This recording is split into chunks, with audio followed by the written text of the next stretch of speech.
नमस्कार। ब्रेक के बाद आपका एक बार फिर से स्वागत है। आप सुन रहे थे निर्मला सीतारमण जी को। उनकी प्रेस कॉन्फ्रेंस दिल्ली में चल रही है और वो लगातार अपने बजट के बारे में बताते हुए उन शंकाओं का समाधान कर रही है जो मुद्दे उनके बजट भाषण के बाद सुनाए जा रहे हैं। उन्होंने कहा है कि ये बजट बहुत विकासगामी होगा, गरीबों के हित वाला बजट है और इस बजट से भारत की जो 25 साल आगे की सोच है वो कहीं ना कहीं परिलक्षित हो रही है। निर्मला सीतारमण का ये चौथा बजट है, नरेंद्र मोदी जी का ये 7वां बजट है और बहुत ही दमदारी के साथ निर्मला सीतारमण ने आज बहुत ही प्रभावशाली तरीके से संसद में अपना बजट पेश किया और पहली बार बहुत जल्दी बजट समाप्त हो गया। बजट भाषण जो है वो लगभग 1.5 घंटे का रहा, वरना कई बार पानी पीकर वित्त मंत्री अपने भाषणों को पूरा करते थे। तो इस लिहाज से ये भी एक बात है। और आप जानते हैं कि 2017 से रेलवे बजट और केंद्रीय बजट यानी आम बजट दोनों एक साथ पेश हो रहे हैं। तो ये भी एक परंपरा है, नई परंपरा है जो मोदी सरकार ने डाली है। लेकिन इस वक्त हमारे साथ बात करने के लिए वरिष्ठ सीए गोविंद अग्रवाल मौजूद हैं, दीपिका जैन मौजूद हैं, आप भी सीए हैं और दोनों वरिष्ठ सीए हमारे साथ मौजूद हैं इस बारे में बात करने के लिए कि टैक्सेशन में क्या हुआ, डायरेक्ट टैक्स में किस तरह से काम हुआ और इस बजट का खासतौर पर आयकरदाताओं पर, किसानों पर और जो सेक्टर है हमारा रेवेन्यू का सेक्टर, उस पर क्या असर पड़ेगा। हम दोनों मेहमानों का बहुत स्वागत है। गोविंद जी, सबसे पहले आप बहुत सीनियर चार्टर्ड अकाउंटेंट हैं शहर के, बहुत आपका नाम है और बहुत ही डिटेल और वास्ट स्टडी आप हमेशा से करते आए हैं। इस पूरे बजट में जो टैक्स पार्ट है, अगर उसका मैं आपसे विश्लेषण करवाना चाहूँ नट एंड शेल में, तो आप किस तरह से करेंगे? देखिए, सब बजट के पूर्व बजट को लेके डायरेक्ट टैक्सेस के संबंध में लोगों की बहुत अपेक्षाएं थी। कहा जा रहा था कि इस बजट के अंदर आम आदमी को राहत देने के लिए न्यूनतम छूट सीमा में वृद्धि की जाएगी, कर की स्लैब में परिवर्तन किया जाएगा। परंतु मुझे ऐसा लगता है कि वित्त मंत्री के कुछ अपने कंस्ट्रेंट रहे हैं। उनके पास डायरेक्ट टैक्सेस से जो कलेक्शन आ रहा है वो काफ़ी कम है। 2 साल पहले जो इनकम टैक्स की स्लैब थी उसको 2.5 लाख से बढ़ाकर कुछ शब्दों में हम कहें कि 5 लाख तक किया गया था आंशिक रूप से, और इस तरह से किया गया था कि यदि किसी व्यक्ति की आय 5 लाख तक होती है तो उसे कोई भी कर नहीं चुकाना होता है, और 5 लाख के ऊपर यदि उसकी आय होती है तो ही उसे कर चुकाना होता है। उसे मार्जिनल रिलीफ हम इनकम टैक्स में कहते हैं, उस प्रकार की रिलीफ दी गई थी और उसके कारण से काफ़ी अधिक लोगों को इसका फ़ायदा हुआ था। परंतु इस बजट के अंदर ना तो टैक्स स्लैब में परिवर्तन किया गया है, ना ही न्यूनतम छूट सीमा में कोई परिवर्तन किया गया है और उसे यथावत रखा गया है। दीपिका, चूँकि आप महिलाएं भी हैं, घर भी चलाती हैं, छोटे बच्चे भी हैं, स्कूल जाते हैं, एक मम्मी की तरह अगर मैं आपसे बात करूं, एक माँ की तरह और एक घर की बहू की तरह, आप इंदौर की बहू भी हैं, तो अगर मैं आपसे कहूं कि एक बहू की तरह इस बजट का आप आकलन कैसे करते हैं? ये सही है कि आप सीए हैं, आपका बहुत नॉलेज है सबका, लेकिन मैं एक बहू की प्रतिक्रिया जानना चाह रहा हूँ। बिल्कुल, सीए होने से पहले मैं एक फीमेल हूँ, एक माँ हूँ जिसको अपने बच्चे को स्कूल भी भेजना होता है, उसकी स्कूल फीस भरनी होती है, किचन मैनेज करना होता है। तो आज जो बजट जो पेश किया गया है इसमें मुझे ऐसा लगता है आम आदमी के लिए, एक मिडिल क्लास जो लोग हैं उनके लिए कोई राहत नहीं दी गई है। एक्चुअली जो काम करती है किचन में उसको फ़र्क पड़ता है कि तेल के क्या भाव है, कि आपकी जब जो सब्जियां आटा तेल के भाव मालूम होना चाहिए, इसको मेन बात तो है। तो सीतारमण जी जैसे खुद एक फीमेल है, तो मैं उनसे एक्सपेक्ट कर रही थी कि वो इस संदर्भ में भी कुछ राहत हमारे लिए लाती। जैसे खाद्य तेल को अगर अपन ले तो ये इतना महंगा है कि मतलब लेने से पहले 10 बार हमें सोचना पड़ता है कि इसको इतने इसमें हम घर कैसे चलाएंगे। जो एक मिडिल क्लास लेडी होती है उसको तो ये बहुत सोचना पड़ता है। तो जो इंडिया में जो खाद्य तेल का जो अपन इंपोर्ट करते हैं, it is as high as like 1.36 ton litres, इतना खाद्य तेल अपन इंपोर्ट करते। तो हम ये मतलब मेरी ऐसी मान्यता है कि क्यों ना हम आत्मनिर्भर इंडिया जो अपना एक स्लोगन है, जो अपन चाहते हैं कि इंडिया को आत्मनिर्भर करें, तो क्यों ना हम खाद्य तेल की खेती 4-5 साल जब से मोदी सरकार आई है या जब से ये अपने नए रिफॉर्म्स चल रहे हैं, इंडिया को make in India, startup India, जो इतने सारे स्लोगन, तो क्यों ना हम ये खेती हम हमारे इंडिया में क्यों ना करें? इन टाइप की चीजों को अपन क्यों नहीं प्रमोट करते हैं? तिल की, सरसों की, मूंगफली की खेती बढ़ाई जाए ताकि हम सोयाबीन हम आत्मनिर्भर हो सके। सोयाबीन में तो हम बहुत बड़े उत्पादक हैं। जब आप इन हाउस इन कंट्री जब आप ये सारी चीजें करोगे तो आप एम्प्लॉयमेंट जनरेट करते हो। एम्प्लॉयमेंट की अपॉर्चुनिटीज जनरेट होती है। तो ये सारी चीज़ों को भी इनकॉर्पोरेट करना चाहिए। कुल मिलाकर आपको ये लगता है कि महिलाओं के लिए और आम मध्यम वर्ग के लिए ये बजट ठीक नहीं है? बजट बहुत ही ग्रोथ सेंट्रिक है, इसके फायदे भी है जो इनडायरेक्टली आपको मिलेंगे, बट जो एक जैसे कि इन्होंने बताया कि जीएसटी कलेक्शन में 1.4 लाख करोड़ का लास्ट मंथ में जीएसटी का कलेक्शन जनवरी हुआ। हाँ, तो मगर जो इसका जो बेनिफिट है जो एंड कंज्यूमर को मिलना चाहिए वो नहीं मिल पा रहा है। अपन देखें तो कहीं महंगाई कम नहीं हो रही है। तो एक महिला के पॉइंट ऑफ व्यू से जो खर्चे जो उनको मैनेज करने होते हैं उनमें कोई राहत नहीं। घर चलाने में परेशानी आ रही है महिला को, दीपिका का कहना है। गोविंद जी, वित्त मंत्री कह रही है, दीपिका कह रही है कि घर चलाने में परेशानी आ रही है महंगाई, और वित्त मंत्री ये कह रही है कि हमने तो 2 साल से कोई कर नहीं लगाया नया। आप देखिए पिछली बार भी वित्त मंत्री जी ने कोई कर नहीं लगाया था, इस बार भी वित्त मंत्री जी ने कोई कर नहीं लगाया, नो न्यू टैक्सेशन, और फिर भी महिलाएं खुश नहीं है। आप इसकी किस तरह समीक्षा करेंगे? टैक्सेशन के कई स्वरूप होते हैं। एक डायरेक्ट टैक्स होता है, एक इनडायरेक्ट टैक्स होता है। डायरेक्ट टैक्सेस के अंदर कोई बढ़ोतरी नहीं की गई है, पर जो इनडायरेक्ट टैक्स है जैसे जीएसटी है, तो किसी वस्तु की यदि चीज़ में रेट के अंदर वृद्धि होती है तो जीएसटी उसके ऊपर लगता है, और उसके कारण से कास्केडिंग इफेक्ट जो बोलते हैं, एक रेट बढ़ता है तो उसके कारण दूसरा भाव बढ़ता है, और दूसरे के कारण से अल्टीमेट जो उपभोक्ता को वस्तु जिस मूल्य पे मिलती है उसके मूल्य बढ़ जाते हैं। पेट्रोलियम प्रोडक्ट की कीमत बढ़ती है तो ट्रांसपोर्टेशन महंगा होता है, ट्रांसपोर्टेशन महंगा होता है तो वस्तु की कीमतों में वृद्धि होती है, वस्तु की कीमतों में वृद्धि होती है तो जीएसटी का जो अमाउंट होता है, रेट ऑफ टैक्स वही हो तो भी अमाउंट बढ़ जाता है। तो कुल मिलाकर उपभोक्ता को, जैसे खुदरा मूल्य हम कहते हैं, उपभोक्ता सूचकांक कहते हैं, उसमें वृद्धि हो जाती है, और उस कारण से आम इसलिए महंगाई की जो खुदरा मूल्य महंगाई थोक सूचकांक है खुदरा मूल्य का, वो 6.5 के आसपास है जी। तो आप ये वित्त मंत्री जी किस बात से कितनी सहमत है कि हमने टैक्स नहीं बढ़ाया? ये सिर्फ ये जुमलेबाजी है। देखिए भाई, डायरेक्ट टैक्स भी नहीं बढ़ाया पर इनडायरेक्ट टैक्स में भी वृद्धि नहीं की, परंतु यदि किसी वस्तु की कीमतों में वृद्धि होती है और रेट ऑफ टैक्स वही रखेंगे जीएसटी का, तो भी वस्तु की कीमतों में वृद्धि ऑटोमेटिक हो जाती है। तो माना जाए कि डायरेक्ट तरीके से नहीं लेकिन इनडायरेक्ट तरीके से टैक्स बढ़ रहा है, और तभी वो कह भी रही कि जनवरी में उनको 1.42 करोड़ की जो है वो कलेक्शन, जीएसटी कलेक्शन में वृद्धि हुई जीएसटी है, कलेक्शन जीएसटी कलेक्शन वृद्धि हुई है। दीपिका, ये क्या जरूरी था कि गोविंद जी ने विषय उठाया कि मध्यम वर्गीय जो लोग हैं, जो सैलरीड व्यक्ति है, सैलरी क्लास जो है, वो चाह रही थी कि थोड़ी सी एक तो आयकर की स्लेब में परिवर्तन हो, छूट बढ़े 2.5 लाख से 5 लाख, इस तरीके बहुत जरूरी पॉइंट है था। लेकिन एक जो है हेल्थ इंश्योरेंस, वो भी एक बड़ा मुद्दा है। बिल्कुल, मैं इस बारे में बात करने ही वाली थी कि जो इंडिया में जो अभी जैसे जो पैंडेमिक चला उसमें हम सबने देखा कि लगभग हर घर से एक हॉस्पिटलाइजेशन हुआ, इतने ज्यादा हॉस्पिटलाइजेशन, पूरे घर के घर हॉस्पिटलाइजेशन हुए। एग्जैक्टली। तो जो हैवी बजट, जो जितने आपको हैवी बिल्स पे करने पड़ रहे, तो खून के आंसू रुला रहे थे, इतने बिल्स आ रहे थे हॉस्पिटल के। ऐसे में सबको जो रिच क्लास है वो तो अफोर्ड कर सकता है, बट जो मिडिल क्लास और जो गरीब लोग थे उनको ये बिल्स इतने हर्ट हुए, इतने पिंच हुए, तब जाके सबको लगा कि काश हमारा भी एक हेल्थ इंश्योरेंस होता, हम भी मेडिकली इंश्योर्ड होते।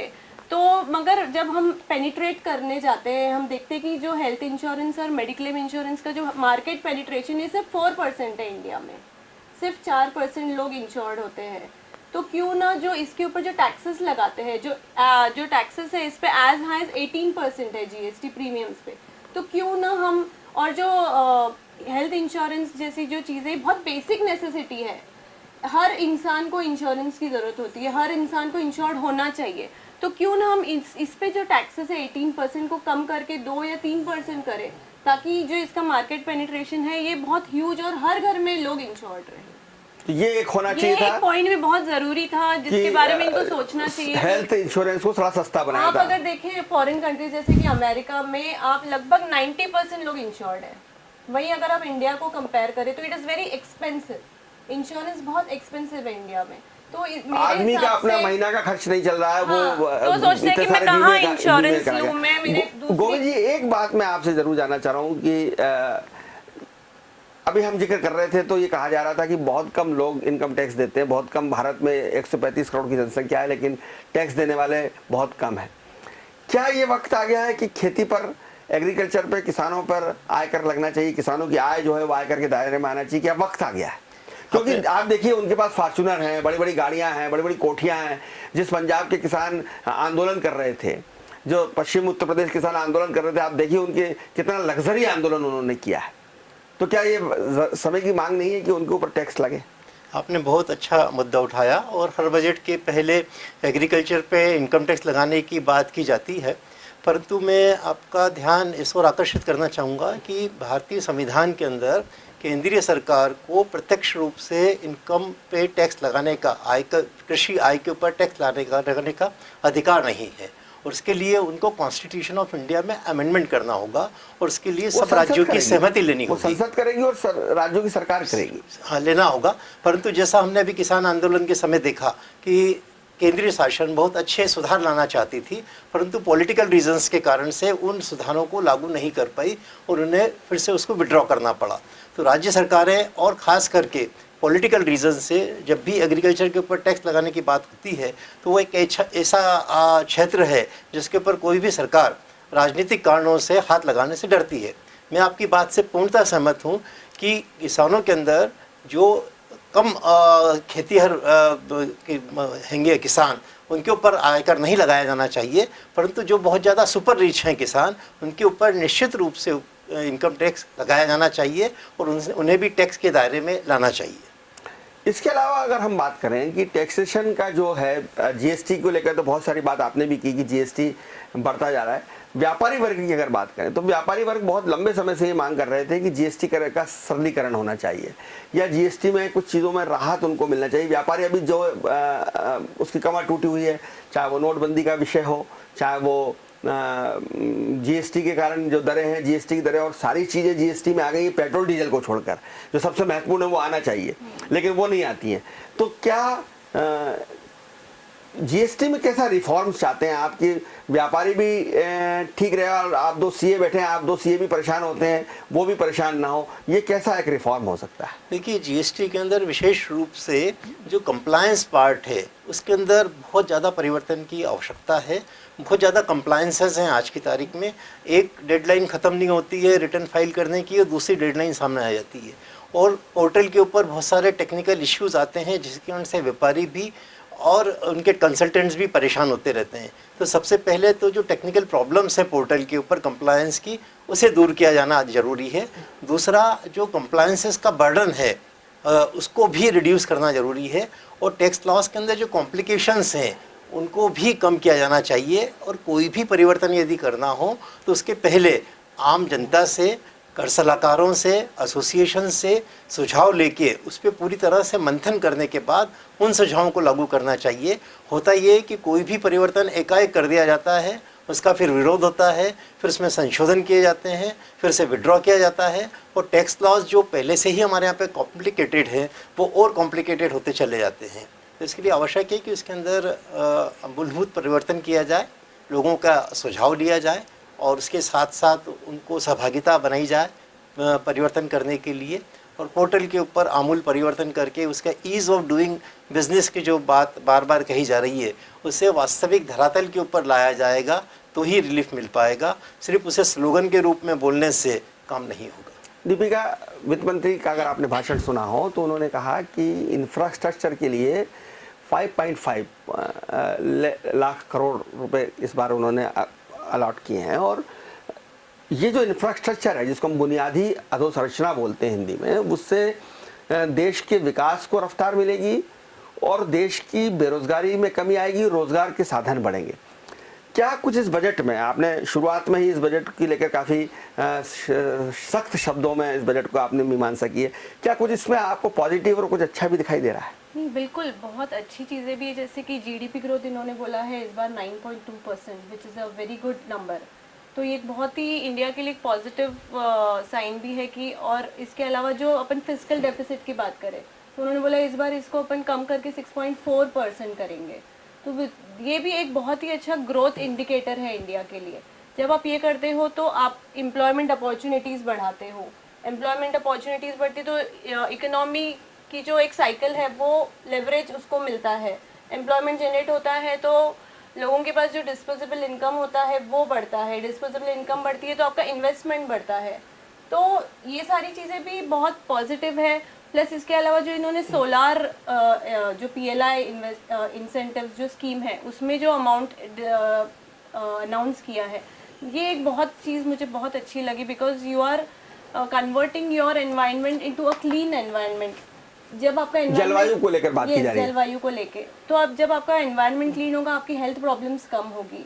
और ये जैसा कि इनका टारगेट है कि 2030 तक हम 50% of the population will be urbanised. तो जो 2-3 साल से जो ये स्टेप्स ले रहे हैं ये वाकई में बहुत अच्छी स्टेप्स है, which is going towards clean environment. जो क्लीन एनवायरनमेंट की जितनी भी इनिशिएटिव्स जो इन लोगों ने ली है ये बहुत काबिल तारीफ है। ये जो इनका एक इनिशिएटिव मुझे सराहनीय लगा बहुत। गोविंद जी, टैक्स की अगर रेट हुई, आपके घर में जो भी माल मिलेगा वो अब सरकार का हो जाएगा, वापिस नहीं किया जाएगा, इसको किस तरह से देखते हैं आप? देखिए सब देखा जाए तो इनकम टैक्स रेट उसी दशा में होती है जब उनके पास बहुत इस बात की पुख्ता जानकारी होती है इनकम टैक्स विभाग के बाद, और किसी भी व्यक्ति के ऊपर इनकम टैक्स की रेट करने के पहले इनकम टैक्स डिपार्टमेंट के द्वारा गहन छानबीन की जाती है कि वास्तव में उस व्यक्ति के द्वारा जो है अघोषित आय इकट्ठी की गई है, उसके बाद ही उसके यहाँ पे इनकम टैक्स रेट होती है। और इस तरह के प्रावधान रखना आवश्यक भी है। यदि इस तरह के प्रावधान नहीं रखे जाएंगे तो फिर कर चोरी को रोकना बहुत मुश्किल होगा। परंतु इसके साथ मैं ये कहना चाहूँगा कि इनकम टैक्स रेट के बाद भी इनकम टैक्स डिपार्टमेंट के अधिकारियों को पूर्वग्रह से ग्रसित होकर और उस व्यक्ति के यहाँ पे रेट करते समय और उसके बाद उसका असेसमेंट करते समय प्रेजुडाइज होकर असेसमेंट नहीं करना चाहिए, परंतु खुले दिमाग से सोच के कि उस व्यक्ति ने वास्तव के अंदर जितनी अघोषित आय की है उसका सही आय आकलन करके उसके ऊपर ही करारोपण करना चाहिए। और जो उस व्यक्ति की घोषित आय हो या जो रीजनेबली कहा जा सकता हो कि वो व्यक्ति ने वो आय वास्तव में अपने ज्ञात सोर्सों से कमाई है और उसके ऊपर इनकम टैक्स का भुगतान किया है, उस आय को छोड़कर ही उसका आकलन करके टैक्स लगाना चाहिए। ऐसा किया जाएगा तो निश्चित रूप से ही अच्छा होगा। और इनकम टैक्स में रेट संबंधी प्रावधान तो आपने अगर डायरेक्ट टैक्सेस का अध्ययन किया या कुछ किया तो आपको लगता है कि कुछ सेक्टर से कुछ करों में राहत दी है वित्त मंत्री जी ने, कुछ स्लैब कम करी हो, कुछ राहत इस तरह की दिखाई दे रही है आपको राहत की बात? देखिए राहत तो कुछ सेक्टर्स में दी है, जैसे कि कोविड की चर्चा हम हमेशा करते हैं इस अवधि के अंदर, तो एक विशेष प्रावधान इसके अंदर किया गया है बजट के अंदर कि यदि किसी कर्मचारी को उसके नियोक्ता से कोई भी राशि प्राप्त हुई हो कोविड की ट्रीटमेंट के लिए, तो वो राशि पूर्णतः उसकी इनकम के अंदर कर मुक्त मानी जाएगी, उसके ऊपर कोई टैक्स नहीं लगेगा। यदि किसी व्यक्ति के फैमिली मेम्बर्स की डेथ हुई हो कोविड के कारण से और उसको एम्प्लॉयर के द्वारा नियोक्ता के द्वारा कोई राशि दी गई हो या उसे अपने रिलेटिव से भी कोई राशि प्राप्त हुई हो, तो ऐसे रिलेटिव से जो राशि प्राप्त हुई है उस पर 10 लाख रुपए तक की राशि के ऊपर इनकम टैक्स नहीं लगाया जाएगा। तो इस प्रकार की राहत कोविड विक्टिम पर्सन्स को और उसके फैमिली मेम्बर्स को इस बजट में दी गई है, जो कि वास्तव में बहुत ही सराहनीय कदम है और ये स्वागत योग्य है। दीपिका, क्या अपेक्षाएं आप, एक बात तो ये होगी स्लैब बढ़ना चाहिए थी, मध्यम वर्ग को राहत मिलना चाहिए थी, महंगाई से राहत मिलना चाहिए, और इसके अलावा बीइंग ए महिला, बीइंग ए लेडी, और आपको क्या उम्मीद थी वित्त मंत्री जी से? मुझे बेसिकली मैं तो ये सोचती हूँ कि जो अगर आप जो इनकी 5 ट्रिलियन इकोनॉमी जो ये बनाना चाहते हैं, अगर आप चाहते हो कि 5 ट्रिलियन इकोनॉमी इंडिया को बनाया जाए तो इसमें बहुत ज़रूरी है कि आप फीमेल्स का जो कंट्रीब्यूशन होता है, आज आप देखा जाए तो जितनी वर्क फोर्स है उसमें हाफ इवन 50% भी वर्क फोर्स में फीमेल्स नहीं है। तो मुझे ऐसा लगता है कि फीमेल्स के लिए स्पेशल टैक्स स्लैब्स, स्पेशल जो बेसिक एग्जेम्पशन लिमिट जो फीमेल्स के लिए होती है वो थोड़ी और बढ़ा देनी चाहिए, ताकि जो वुमेन, वैसे ही वुमेन के लिए इतना मुश्किल होता है घर संभाल के वो बाहर निकलती है, तो आई फील कि she should be given more motivation, more incentives, जिसको ड्राइव, जो उनको ड्राइव करे कि हाँ आप भी जो वर्क फोर्स है इंडिया की उसमें आप भी इन्वॉल्व हो। और जब तक फीमेल्स इन्वॉल्व नहीं होगी इंडियन इकोनॉमी के डेवलपमेंट में, तब तक आप ये 5 ट्रिलियन इकोनॉमी का जो आपका सपना है ये पूरा नहीं हो सकता है। तो वुमेन वर्कफोर्स के लिए मुझे ऐसा लगता है कि they should come up with more incentives, they should come up with a different tax slab for females. तो अगर जब आप ये करोगे तो वुमेन विल फील मोटिवेटेड। आपको लग रहा है कि इस बजट में महिलाओं के लिए कुछ खास नहीं है? थोड़ा और होना चाहिए था।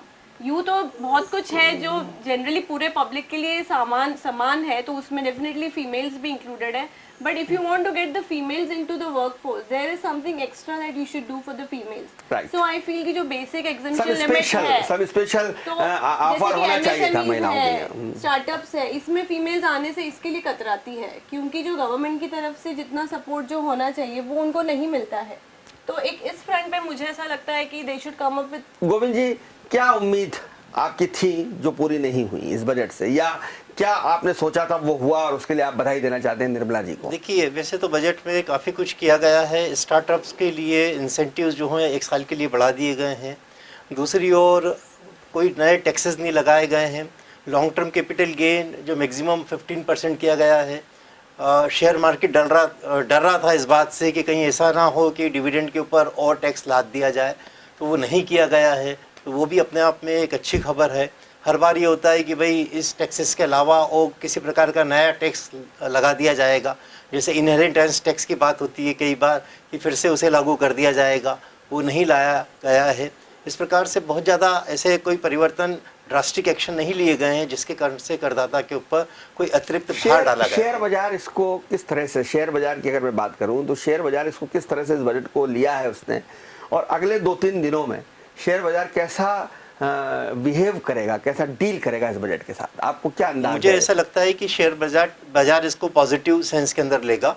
और आज भी हम देखें कि शेयर बाजार का जो रुझान है वो काफ़ी पॉजिटिव है।